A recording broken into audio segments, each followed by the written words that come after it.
So you're pre-approved, but it's not quite enough for what you and your family are looking for on your first house. Let me show you a strategy that's going to help you qualify for $100,000 more on your pre-approval amount. And here's the best part. You don't even have to bring any additional cash to the table. My name is Brock Irwin. I'm a loan officer in the DFW area, and I've worked with thousands of clients to help them get their personal finances in order and help really prepare if they want to buy a house or if they just want to get themselves out of debt, fix their credit, or anything in the personal finance realm. So if you follow my channel, this is going to be where you're going to find the hub of anything personal finance related for you to get yourself in order. Now let's get right into the video and help you increase your pre-approval by $100,000 today. So the best way to understand this is going to be walking through how you even come to a pre-approval in the first place. So when you're qualifying for a house, the bank is really only concerned with, can you make the monthly payment back to that bank on this mortgage that you're taking out? So anything with total debt amounts or the pre-approval actual loan amount, they're not really concerned. They're really only concerned with that monthly payment. So to fully understand this method, you're going to have to understand this first. So we're going to be looking at your income, your assets, and your credit to really come up with this. So once we have your income established, we'll use a percentage of this, and you'll hear it called the debt to income ratio, to come up with whatever that number is that you can qualify for. For example, if you made $10,000 a month, then let's say that you could qualify for 50% of that. We'll look at your credit report and start subtracting out any debts that you have from this. So if you made $10,000 a month, 50% of that is $5,000. Let's say you had a $500 car payment and a $400 monthly student loan.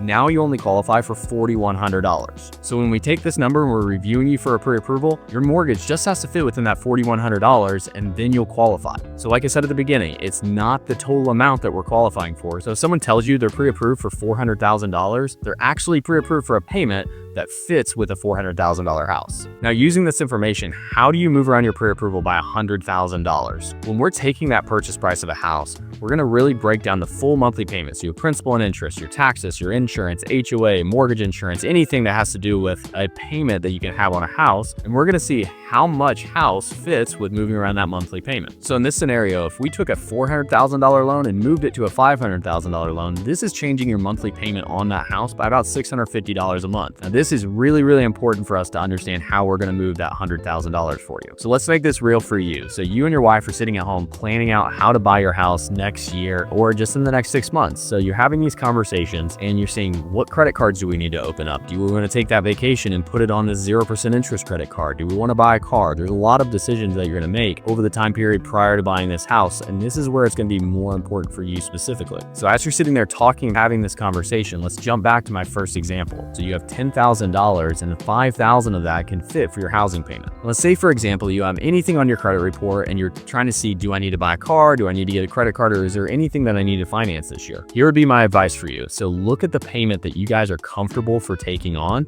and then let's work backwards from that number. So if it's a $4,000 monthly payment, then you know that you're going to be pre-approved for that $4,000 monthly payment with your current income. So now we've got $1,000 left to play with for how you can budget out what other expenses that you can take on while you guys are planning on buying this house. Now you've had the conversation, you know your monthly budget, but now you want to go buy a car. You get down to the dealership, you're looking at cars and you're trying to figure out which one's still going to make sense for that budget that you guys have put together. Now, if we want a house that's going to keep you within that $4,000 monthly payment, what you're going to want to do is work backwards into that monthly payment. So you have $1,000 to work with. So if you look at that car, as long as you're able to keep that payment within that $1,000, then you're going to be able to qualify for that $4,000 payment. You're probably asking yourself, Brock, how does this help me with getting an extra $100,000? This is exactly where we do it. You might want the brand new Escalade that's going to cost you $1,500 a month, while the other person might be only looking at a $300, $400 a month payment just because you're thinking about taking on these additional debts. If you go ahead and take on a bigger car payment for the Escalade, then that's actually going to cut down a significant amount on what you can actually qualify at the time that you end up buying a house. But if you make the decision to take on the $300 to $400 car payment, this is going to put you in a position where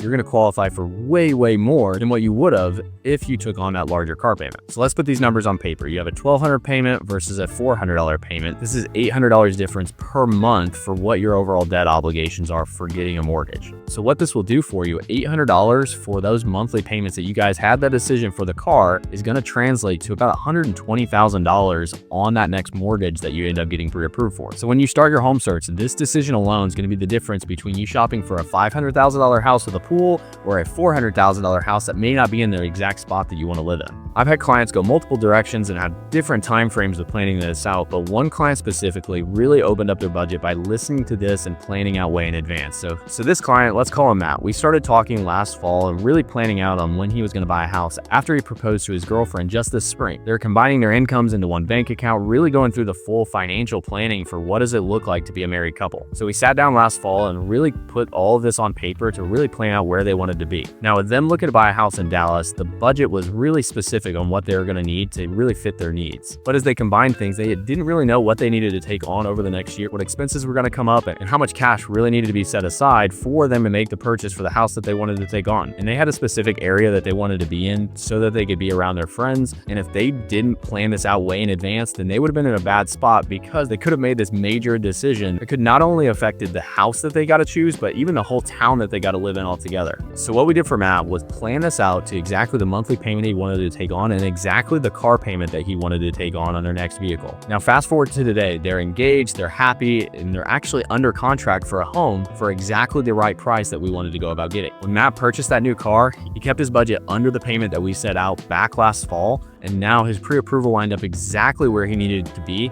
and he knew how much cash he still needed to have set aside for it. So the payment that he ended up taking on actually equated to about $100,000 in purchasing power, but he knew his budget beforehand. So the takeaway for you, even if you're already pre-approved, is start planning early prior to even going to find a house, because this can be the difference between buying a house that's $400,000 or $500,000 or $600,000. So even myself personally, when I was going through buying a house, I planned it out 9 months in advance, even being in the industry. So it's never too early to get started and really plan this out in detail so you can take your pre-approval to the exact amount that you want it to be. And it's easy to move it around as much as $100,000, even if that sounds impossible. If you watch this all the way through, I really appreciate it, and I hope this was helpful for the next time that you go through the process. But leave a comment down below if you have any questions about anything I covered in this video. And if you want to reach out, all of my information is on my profile and I can answer your specific scenario and even make a video based on that. So we'll see you on the next video.